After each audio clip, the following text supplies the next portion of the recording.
오늘 하나님께서 우리에게 주신 말씀 창세기 10장 1절과 32절 같이 소리내어 함께 읽도록 하겠습니다. 시작.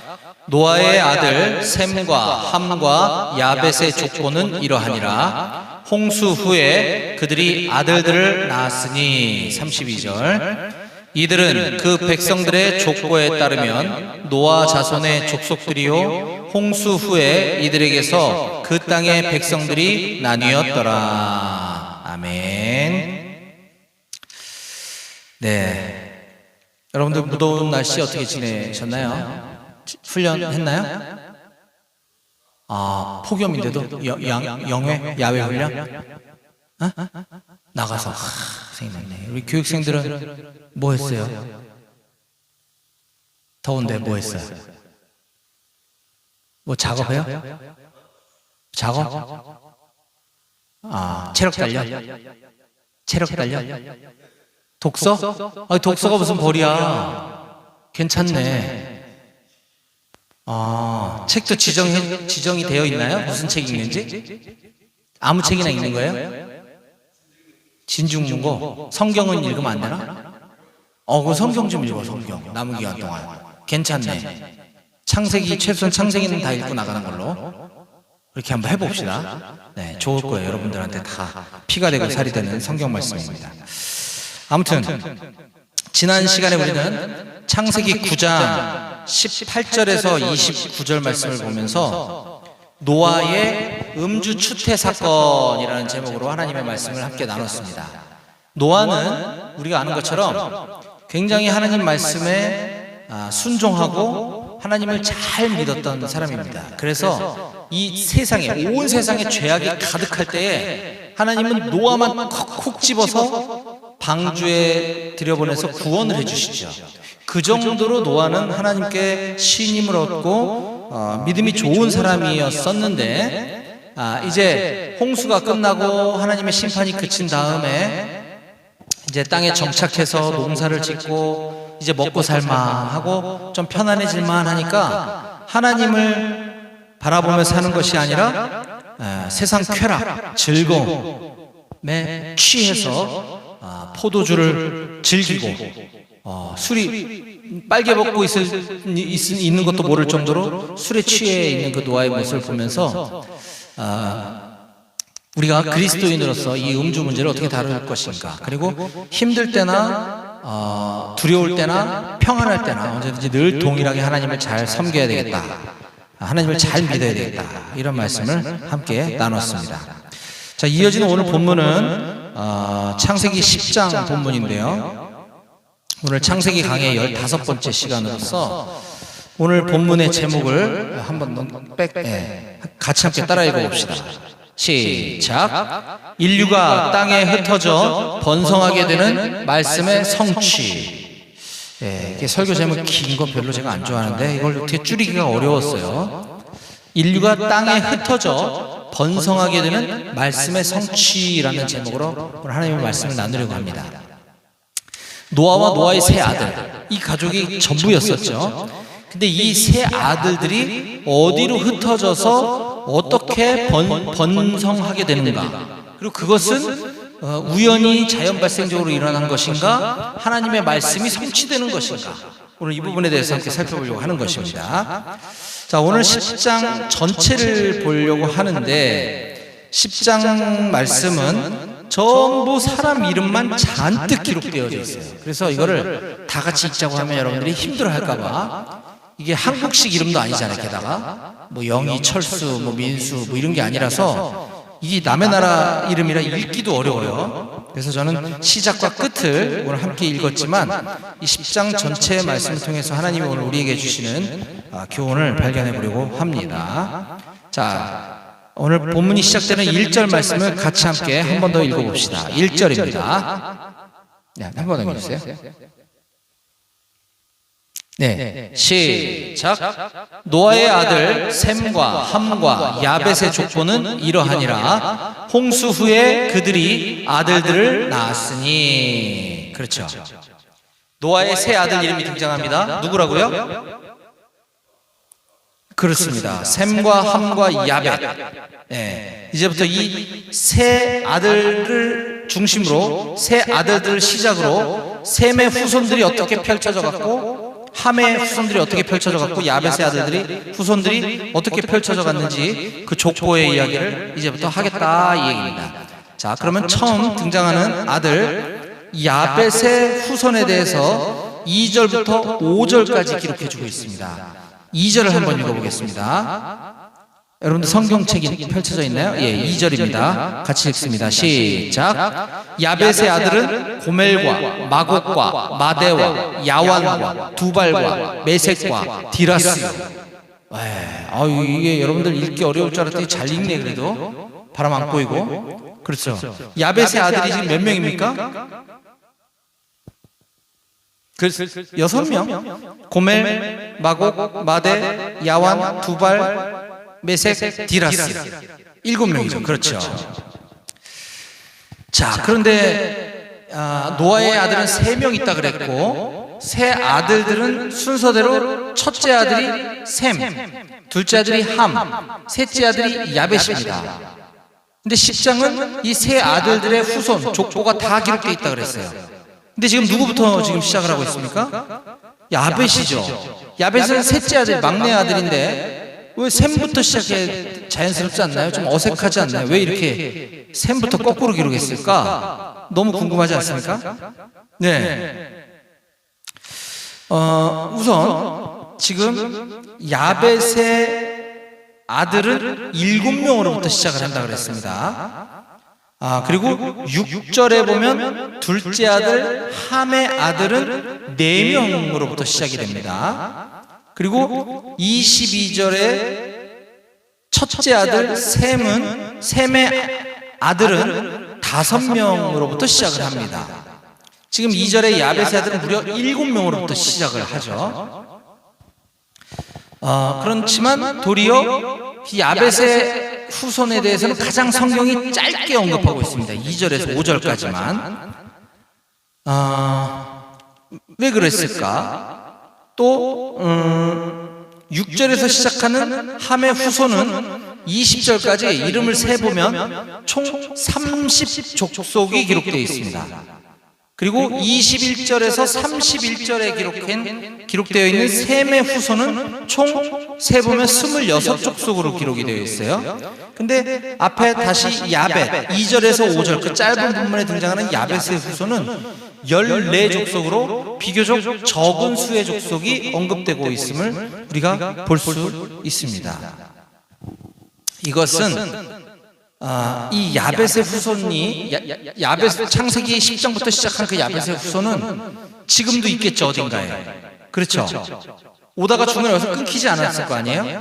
야벳의 후손들은 지금 아라랏산의 북서쪽이라고 하는 튀르키예, 터키죠, 터키와 유럽을 중심으로 살고 있는 그 서양 사람들이 바로 이 야벳의 후손들입니다.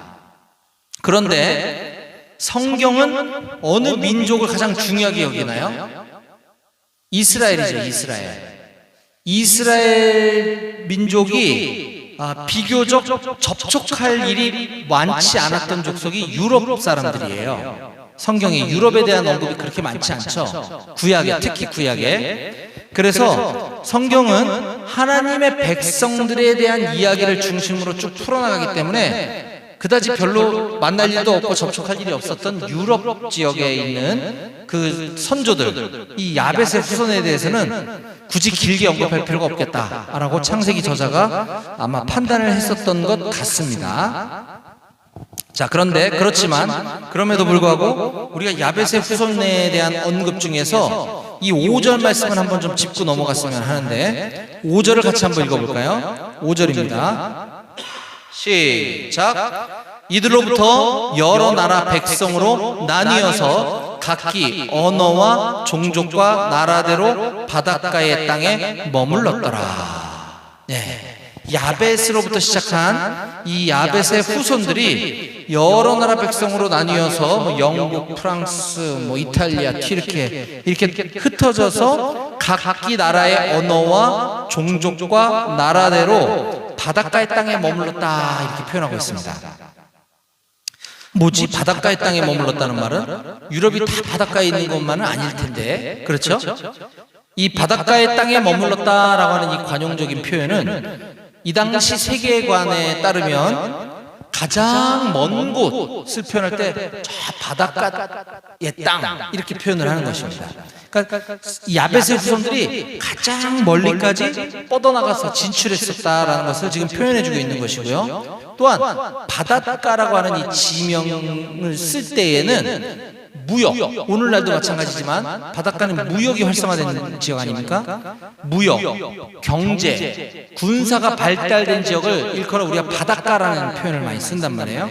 따라서 이것은 야벳의 후손들이 무역, 경제, 군사가 발달을 이루었다라는 걸 알 수 있고, 가장 먼 곳까지 그 민족이 진출했다라는 걸 알 수 있고, 이런 것을 볼 때 하나님께서 야벳의 후손들을 축복해줬구나라는 걸 알 수 있는 거죠. 그렇죠. 오늘날 유럽 사람들 잘 살고 있지 않습니까? 맞죠? 예, 이게 바로 여기서부터 시작이 된 거라는 거예요. 특히 창세기 9장 27절에 보면 하나님이 야벳을 창대하게 하사 셈의 장막에 거하게 하셨다라는 표현이 나옵니다. 하나님께서 야벳의 후손들을 창대하게 해주겠다라는 이 9장 27절의 약속이 10장에 가서 쫙 펼쳐지는 그림을 보여주고 있는 것이고, 이것은 오늘날에도 우리가 바라볼 때 유럽 지역에 사는 사람들이 잘 사는 이유가 이때 창세기 9장의 하나님의 축복에서부터 시작된 거구나 라는 걸 우리는 알 수 있다는 것이죠. 따라서 우리도 하나님의 자녀로 택함받은 우리들도 땅끝까지 이르러 하나님께서 번성하게 해주실 줄로 믿습니다. 아멘. 그런데 이것은 우리만 잘 먹고 잘 살기 위해서 하나님이 번성하게 해주신다는 뜻이 아니라 우리를 통하여 땅끝까지 예수님을 모르는 사람들에게 예수 그리스도의 복된 소식을 전파하는 복음의 증인으로 살아가는 것이야말로 땅끝까지 번성하게 하는 삶이라는 사실을 여러분들 꼭 믿으시기 바랍니다. 아멘. 네. 자, 두 번째 이제 함의 후손에 대해서 한번 살펴보겠습니다. 함은 노아의 둘째 아들이고, 노아가 술에 만취해서 뻘거벗고 있을 때 그 아빠의 수치를 가려주는 것이 아니라 오히려 낄낄거리며 형하고 동생한테 가서 이 아버지의 수치를 떠벌리고 다녔던 사람이 바로 함이죠. 그걸 알게 된 노아는 함을 저주하는 것을 우리가 보았습니다. 이것은 단순히 아빠가 둘째 아들을 특별히 미워해서 저주한 것이 아니라 하나님께서 앞으로 이렇게 세계사를 펼쳐나가실 거에 대한 그 그림을 노아의 입을 통해서 예언적으로, 계시적으로 한 말이 우리가 축복과 저주라는 얘기를 하는 것입니다. 어쨌든 그 아들이 함인데, 이 함은 셈과 야벳은 노아로부터 축복을 받았고, 그야말로 이 함은 저주를 받았어요. 그러면 함이 중요한 인물이 아니라는 걸 알 수 있죠. 그렇지만 오늘 창세기 10장에 보면 무려 6절부터 20절까지 굉장히 긴 지면을 할애해서 자세히 보여주고 있는 것을 우리가 알 수 있습니다. 그럼 함의 후손들은 누구냐? 함은 아까 야벳은 튀르키예와 유럽을 중심으로 자리 잡고 정착해서 민족을 이뤘다고 했죠. 이 함의 후손들은 아프리카 지역, 오늘날 아프리카 지역에 터를 잡고 거기에 뿌리를 내리고 살아온 민족들이 거슬러 올라가면 함의 후예들인 것입니다. 아프리카 사람들, 뭐 좀 애잔한 마음은 들지만 아프리카 사람들이 지금 잘 사나요? 그렇지 못한가요? 잘 살지 못하잖아요. 그렇죠? 이것이 뿌리를 거슬러 올라가면 함의 후손들이기 때문에 지금 아프리카 사람들이 헐벗고 굶주리고 식수도 부족하고 이런 삶을 살아가는 것이다 라는 것을 우리가 알 수가 있는 것이죠. 또한 이 함의 후손들은 성경의 중심 민족인 이스라엘 사람들과 가장 많은 갈등을 빚은 민족들이 바로 이 아프리카 지역에 거주한 사람들이라는 거죠. 애국 대표적으로. 애국과 이스라엘의 갈등 얼마나 많이 등장합니까? 그렇죠? 예, 이집트 또는 뭐 리비아, 뭐 사우디아라비아 다 마찬가지죠. 이스라엘과 가장 오랜 세월 동안 구약 시대부터 오늘날까지 많은 갈등을 빚고 있는 민족이 이 아프리카 지역 사람들이다. 자, 이러한 함의 후손들 중에서도 우리가 특별히 좀 주의 깊게 살펴봐야 되는 인물이 등장을 하는데요. 8절과 9절을 우리 함께 소리내서 한번 읽어봅시다. 8절과 9절입니다. 자, 소리내서 힘차게. 제 목소리보다 여러분들 목소리가 더 크게. 8절 9절 시작. 구스가 또 니므롯을 낳았으니 그는 세상의 첫 용사라. 그가 여호와 앞에서 용감한 사냥꾼이 되었으므로 속담에 이르기를 아문은 여호와 앞에 니므롯같이 용감한 사냥꾼이로다 하더라. 여기 지금 누구 이름이 등장을 합니까? 누구요? 니므롯입니다. 자, 그러면 니므롯에 대해서 지금 좀 좋게 쓰고 있는 것 같은가요? 안 좋게 쓰고 있는 것 같은가요? 그런 것 같죠? 이게 약간 번역을 잘 못 살려서 번역을 했기 때문에 이런 현상이 일어나는 건데, 자, 니므롯이라고 하는 사람의 이름의 뜻은 반역자라는 뜻이에요. 니므롯은 반역자라는 뜻입니다. 일단 여기서부터 안 좋아요, 느낌이. 자, 그는 세상의 첫 용사라고 했죠. 여러분들도 용사죠. 제가 여러분들께 우리 용사들 이렇게 얘기하잖아요. 이때 용사는 용맹스러운 군사를 얘기하는 게 용사고, 이 창세기 10장 8절에서 용사라 할 때 이 용사의 뜻은 히브리어로 이게 깁보르라고 하는 단어인데, 깁보르의 뜻은 포악한 자라는 뜻입니다. 포악한 자. 완전 다르죠. 여러분들은 용사입니다라고 할 때는 포악한 자입니다, 이게 아니에요. 용맹스러운 군사라는 뜻이고, 여기 한글 번역을 용사라고 해놓은 게 좀 아쉬워요. 그래서 이건 포악한 자라는 뜻입니다. 그러니까 니므롯이라고 하는 반역자가 있었으니 그는 세상의 첫 포악한 자였다, 이런 뜻인 거예요. 완전 안 좋죠. 9절 그가 여호와 앞에서 용감한 사냥꾼이 되었으므로, 이것도 좀 좋게 읽히지만 그가 여호와 앞에서 용감한 사냥꾼, 여호와 앞에서라고 할 때 우리는 코람데오를 많이 생각하죠. 하나님 앞에서 떳떳하고 경건한 삶을 사는 걸 우리가 여호와 앞에서 이런 표현을 쓰는데, 여기서 말한 여호와 앞에서란 그 니므롯이 늘 여호와 앞에 있는 것처럼 경건한 생활을 살았다는 뜻이 아니라, 영어로 얘기하면 이게 against라는 뜻이에요. 앞에서가 against, 여호와를 대항하라는 뜻입니다. 그러니까 이것도 뉘앙스가 완전 달라요. 여호와에 대항하는 자였다는 거죠. 용감한 사냥꾼도 씩씩하고 용맹스러운 사냥꾼이라는 뜻이 아니고, 아까 용사, 깁보르, 이게 명사잖아요. 용사, 용감한, 이거는 그 깁보르의 형용사인 거예요. 그러니까 포악한이라는 뜻이죠. 용사가 포악한 자라는 뜻이었으니까 용감한 포악한 사냥꾼이었다, 이런 뜻인 거예요. 그래서 이 8절과 9절을 정확한 번역으로 다시 읽으면 이렇게 읽어야 되는 겁니다. 구스가 또 니므롯을 낳았으니 그는 여호와께 반역자요 세상의 첫 포악한 자였다. 그는 여호와께 대항하여 포악한 사냥꾼이 되었다, 이런 뜻으로 읽어야 되는 것입니다. 그러니까 니므롯은 완전 우리가 지금 처음에 읽었던 거와 반대되는 사람인 거예요. 그도 그럴 수밖에 없는 것이, 이 니므롯이 누구의 후손이라고 그랬나요?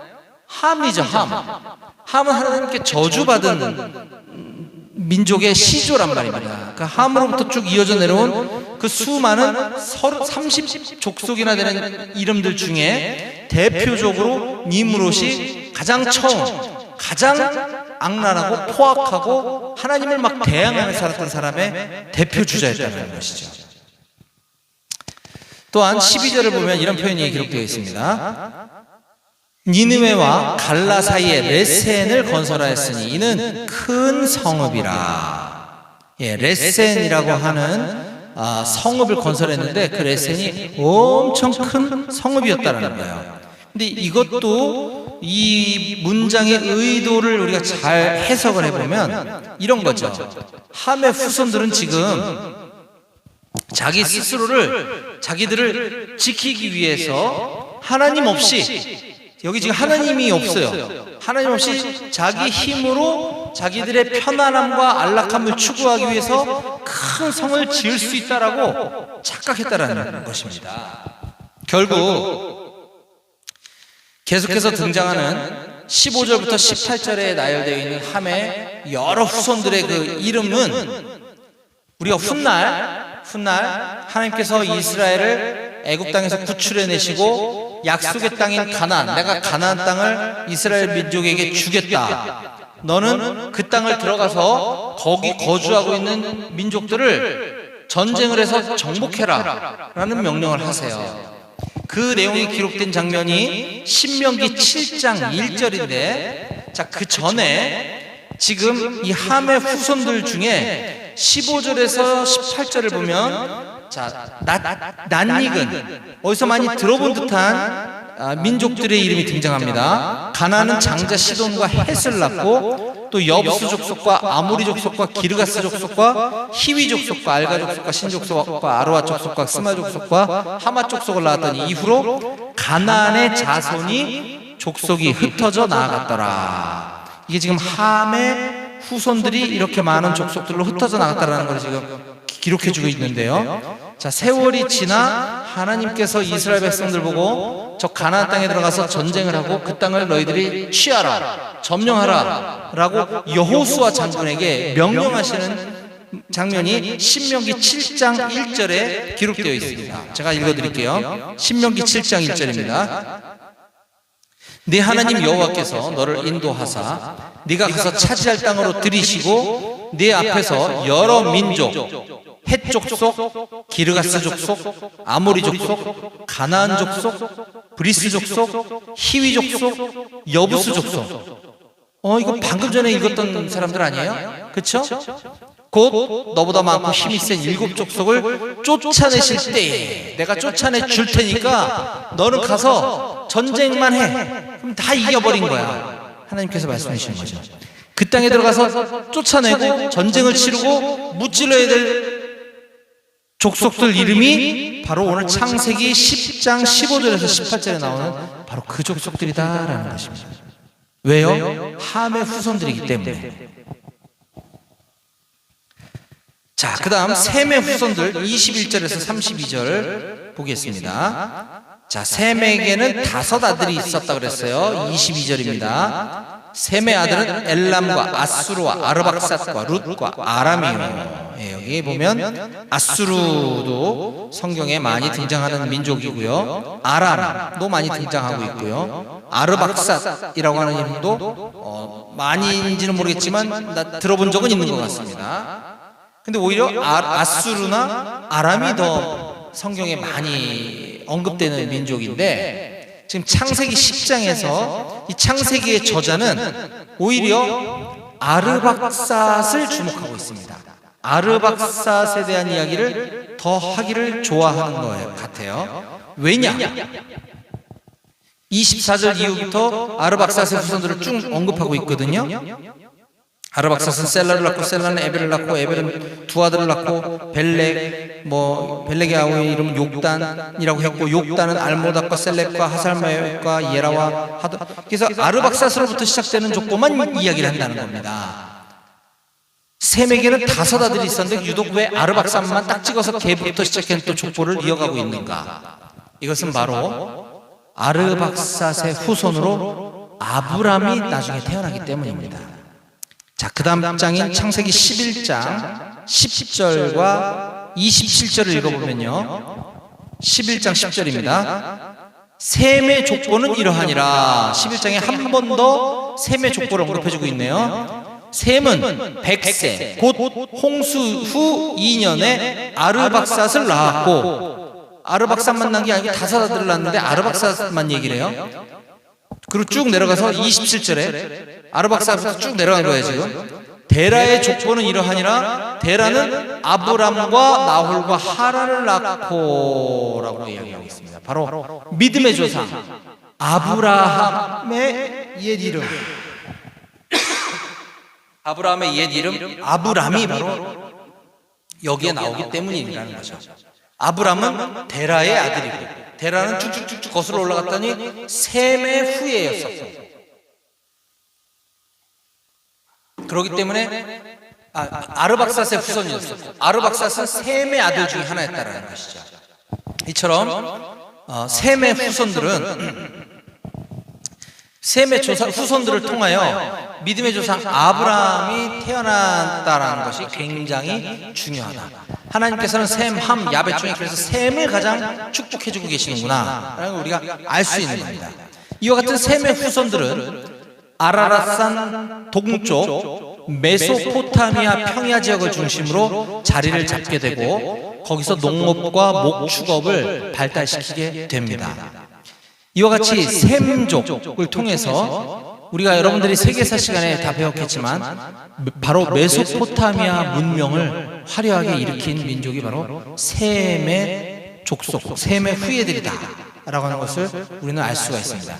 메소포타미아, 이 문명도 발달시켰을 뿐만 아니라 인류 구원, 하나님께서 아브라함 찍고 쭉 내려가서 다윗 찍고 예수 그리스도까지 이어지는 그 계보가 바로 이 셈으로 연결되어지고 있구나라는 것을 우리는 반드시 알아야만 하는 것입니다.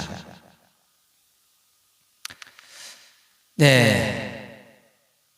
자, 그리고 21절에 보면 셈은 에벨 온 자손의 조상이요 야벳의 형이라, 그에게도 자녀가 출생하였으니. 셈은 분명 함, 야벳 동생이 둘이나 있었는데 셈은 함과 야벳의 형이라고 하지 않고 21절에 보니까 야벳의 형이라고 하면서 함을 아예 빼버리는 것을 알 수 있어요. 하나님을 떠난 자기 자신만의 안위를 위해서 살아왔던 함과는 셈을 완전히 분리시켜서 야벳의 형이라고만 표현하고 있다는 것을 우리가 여기서 바로 알 수 있는 것입니다. 이와 같은 셈은 하나님의 언약을 신뢰함으로 인하여서 믿음의 계보를 이어가는 영광을 후에 얻게 되는 것이죠. 따라서 우리도 마찬가지로 하나님께서 써가시는 그 역사 가운데 하나님의 신실한 백성으로 기록되어져서 셈과 같이 이 하나님의 생명책에 그 이름이 거론되는 우리 인생이 다 되기를 주님의 이름으로 간절히 소망합니다. 아멘. 자, 말씀을 이제 정리하겠습니다. 오늘 우리는 인류가 땅에 흩어져 번성하게 되는 말씀의 성취라는 제목으로 오늘 우리에게 주신 하나님의 말씀을 나눴습니다. 노아의 세 아들들의 족보 이야기를 통해서 하나님 우리에게 주시는 메시지들을 살펴보았는데요. 창세기에 총 10번의 족보 이야기가 등장하고, 그 중에서 오늘 창세기 10장을 보았는데 이 10장의 족보가 특히나 다른 족보들과 구별되는 점은 바로 이 세상에 생물이라는 생물은 다 죽고 없어졌을 때 노아로부터 다시 시작한 그 새 생명의 번성이 바로 이 창세기 10장 족보를 통해서 확 펼쳐지고 있는 것을 우리들에게 보여주고 있기 때문입니다. 이것은 그 앞서 9장 1절에서 하나님이 노아와 그 아들들에게 복을 주시며 그들에게 이르시되 생육하고 번성하여 땅에 충만하라 라고 하신 하나님의 약속과 그 축복이 10장을 통해서 성취되어져 가는 과정을 우리들에게 보여주고 있기 때문에 10장의 족보 이야기가 중요하다라는 것이죠. 이와 같이 셈, 함, 야벳의 후손들은 훗날 70족속을 이루게 되고, 셈은 그 이스라엘을 비롯한 뭐 동양인이라고 이렇게 보시면 될 거고요, 후손들이. 그 다음에 함은 아프리카의 민족을 이루게 되었고요, 오늘날까지. 야벳은 유럽을 중심으로 한 서양인을 이렇게 이루게 되었다는 걸 우리가 이야기를 나눴습니다.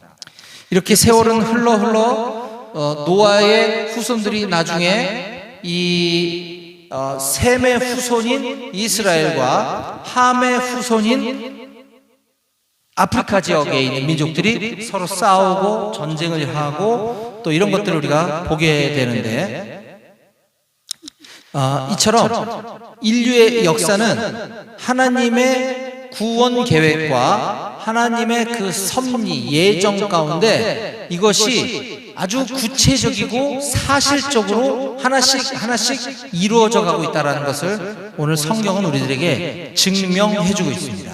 따라서 우리들도 우리의 삶을 통해 하나님의 말씀이 어떻게 이루어져 가고 있는지를 우리가 깨달아야만 하고, 우리의 삶을 통해 하나님의 말씀이 하나님이 기뻐하시는 쪽으로 성취되어져 가야 될 줄로 믿습니다. 아멘. 저는 우리 사랑하는, 그래서 임마누엘 교회 우리 청년들이 모두 다 우리들의 삶을 통해 하나님의 약속의 말씀이 성취되어져 가는 과정을 보며 감격스러운 믿음 생활을 이어가실 수 있기를 주님의 이름으로 간절히 축원드립니다. 아멘.